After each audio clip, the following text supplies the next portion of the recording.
is the actual experience all of us will have. Chant the name without having to worry about is my mind involved in the chanting or not. Does not matter.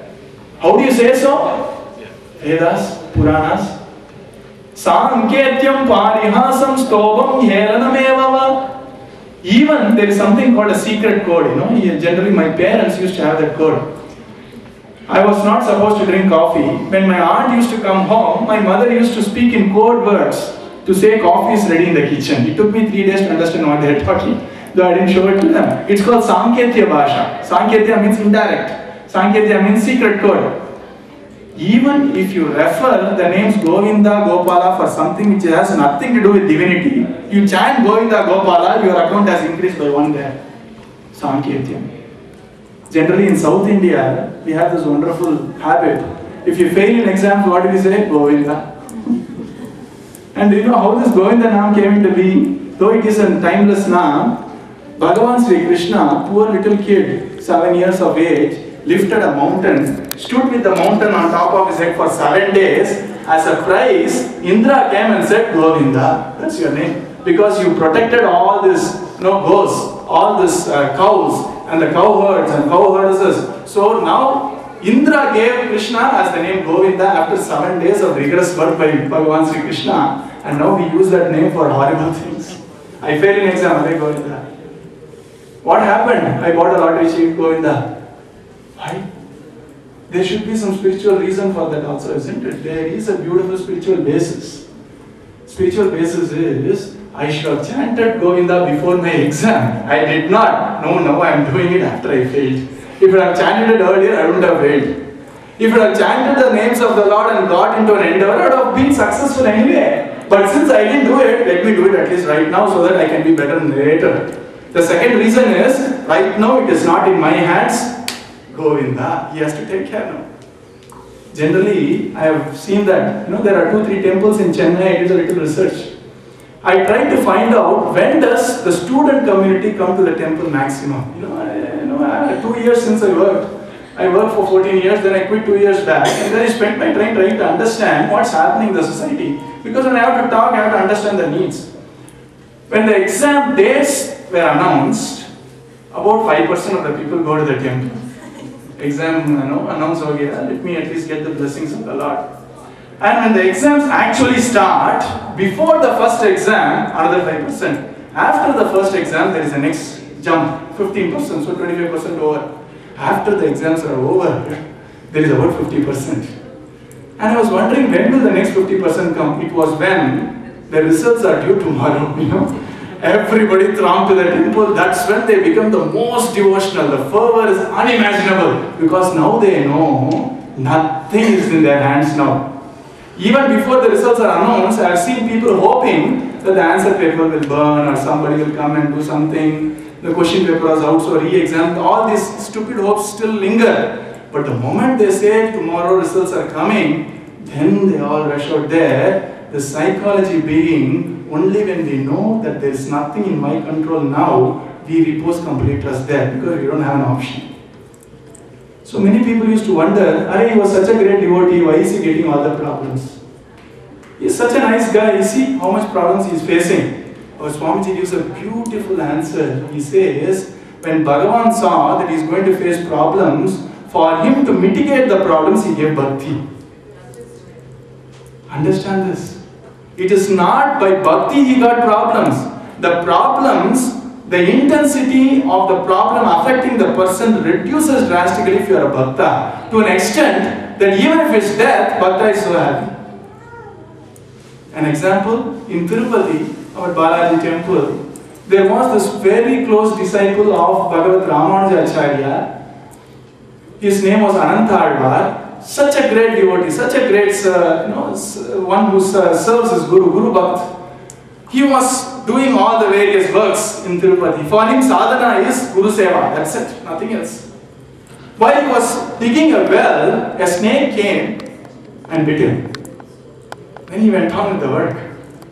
Then the neighbor came and said, "Arey, snake has bitten you. Are you not even afraid?" He says, "Arey, snake has bitten me, right. If my Guru wants me to do seva here, I will live. If the venom of the snake reaches my head, I will continue my seva in Vaikuntha. What do I lose?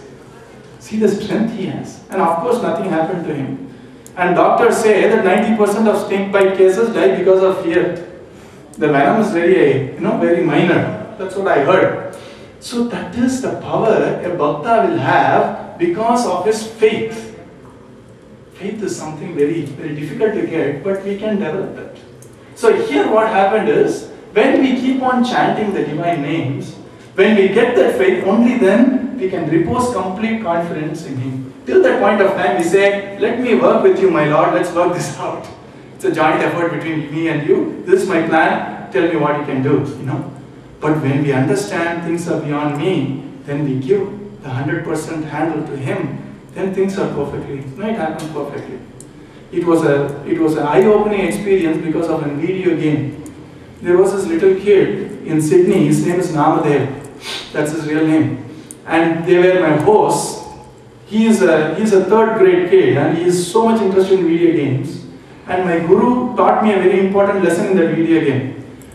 He was playing that game for about 20 minutes. It was a new game, he was excited and he was playing it, shouting, shrieking, giving out shouts of dismay, oh my God, and shouting, yep, I got it.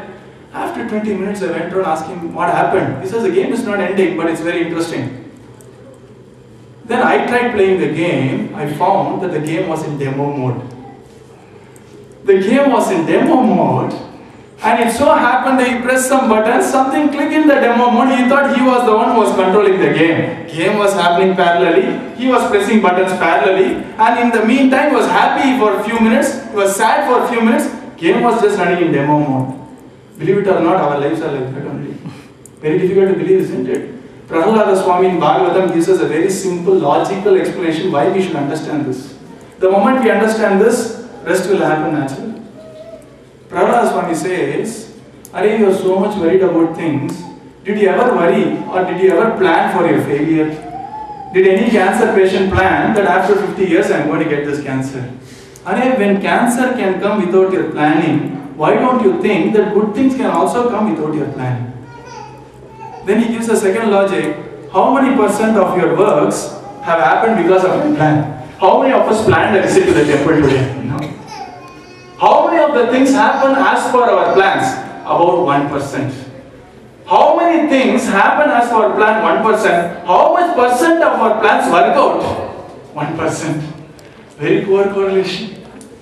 To have a correlation between our plans and happening, just look at our own lives. We'll find that even our coming to UK wouldn't have been planned. We would have had a nice plan to settle in Chennai. And what happened? Bhagavan pushed us here. And again we are planning, when do I go back to India? Isn't it? We can plan, but never ever think that our plan will give the result. There is another plan by Bhagavan, and at times our plan happens to coincide with this plan. We fashion that it's my plan which works.